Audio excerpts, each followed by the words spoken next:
Karibu mpendwa msikilizaji na mfuatiliaji wa St. Gaspar Media katika kipindi cha maisha ya watakatifu. Leo tarehe 31 ya mwezi Julai tunasikiliza na kutafakari maisha ya Mtakatifu Inyasi wa Loyola, padre na mwanzilishi wa shirika. Inyasi alizaliwa mnamo mwaka 1491 huko Loyola nchini Hispania.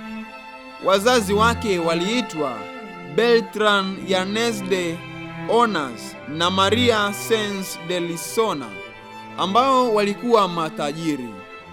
Mungu aliwajalia kupata watoto 11, 3 wakiwa wa kike na 8 wa kiume. Inyasi ndiye aliyekuwa mtoto wa mwisho. Katika ujana wake alijiunga na jeshi, akafanya kazi ya uaskari.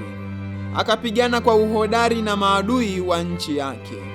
Walipokuwa karibu kuuteka mji wa Pamplona, alipigwa risasi mguuni. Akapaswa kulala kitandani kwa siku nyingi ili mguu wake upate kupona. Aliudhika sana, kwa maana hakuwa na kitu chochote cha kufanya hapo kitandani kutwa kucha. Mwishowe aliomba kitabu cha kusoma. Akapewa kitabu cha maisha ya Yesu na maisha ya watakatifu. Baada ya kukisoma, alitambua ubatili na utupu wa maisha aliyokuwa anayaishi. Aidha, alipata kutambua kuwa ujasiri wa kweli unapatikana katika kuufuata mfano wa watakatifu kuliko ushujaa wa kijeshi. Akajiuliza mwenyewe, kama hawa waliweza kufanya haya yote, kwa nini mimi nisiweze? Akaweka nia ya kumtumikia Yesu mfalme. Alianza kufikiri juu ya maisha yake ya kiroho. Siku moja Bikira Maria alimtokea na mara mashaka yake yalikwisha. Alijitolea mwili na roho kwa Yesu, akiapa kumtumikia mpaka kufa kwake. Atakuwa askari wa Kristo na kufuata matendo ya ujasiri wa watakatifu. Inyasi alipopona, alienda katika kanisa la Montserrat, akaungama dhambi zote alizotenda tangu kupata akili. Alivua mavazi ya kiaskari, akautundika upanga wake kwenye altare ya Bikira Maria. Alijificha muda wa mwaka mzima pangoni mwa Manresa, akisali na kufunga kutwa kucha. Akafanya safari ya hija kwenda nchi takatifu. Wakati huo alikuwa na umri wa miaka 33.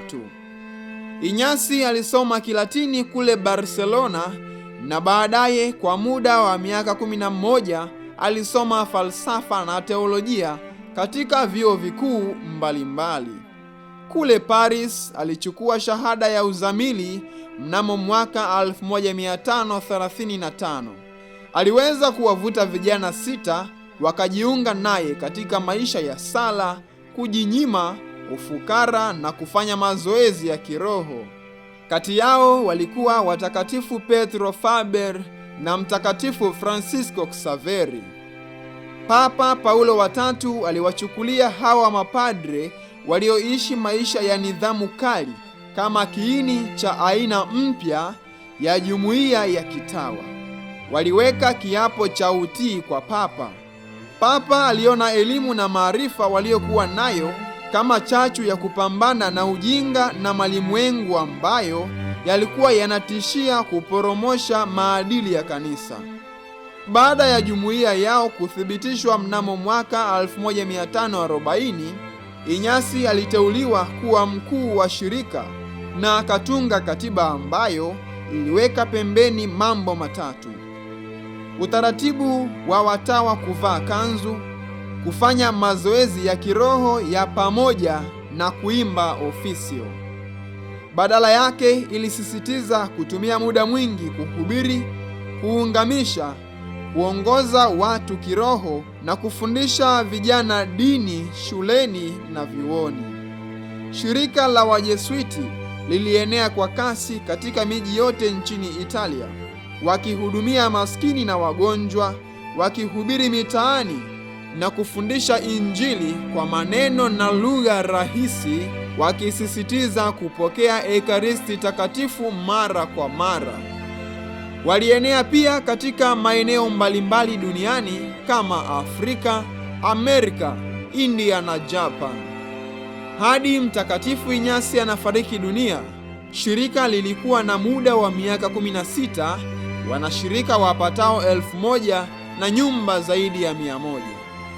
Inyasi alisisitiza wanashirika washike imani sahihi ili wazushi waone mfano wa imani hiyo katika matendo ya upendo na fadhila nyingine za Kikristo. Wasiwatukane wazushi wala kuwadharau. Inyasi alifariki dunia tarehe 31 ya mwezi Julai mwaka 1556. Alitangazwa kuwa mwenye heri na Papa Paulo wa tano tarehe 27 ya mwezi Julai mwaka 1607. Alitajwa kuwa mtakatifu na Papa Gregori wa 15 tarehe 12 ya mwezi Machi mwaka 1622. Alitangazwa kuwa msimamizi wa wale wanaofanya mazoezi ya kiroho na mafungo mnamo mwaka 1922 na Papa Pio wa 11. Itukuzwe damu ya Kristo!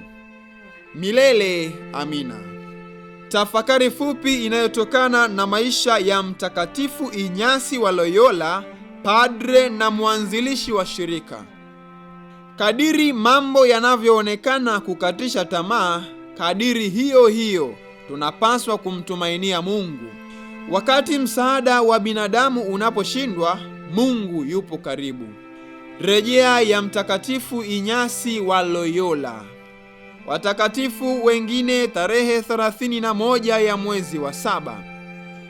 Mtakatifu Firmus, askofu na mfiadini wa Tunisia, na pia Mtakatifu Fabius, askari na mfiadini wa Moroko. Mtakatifu Inyasi wa Loyola, padre na mwanzilishi wa shirika, utuombee.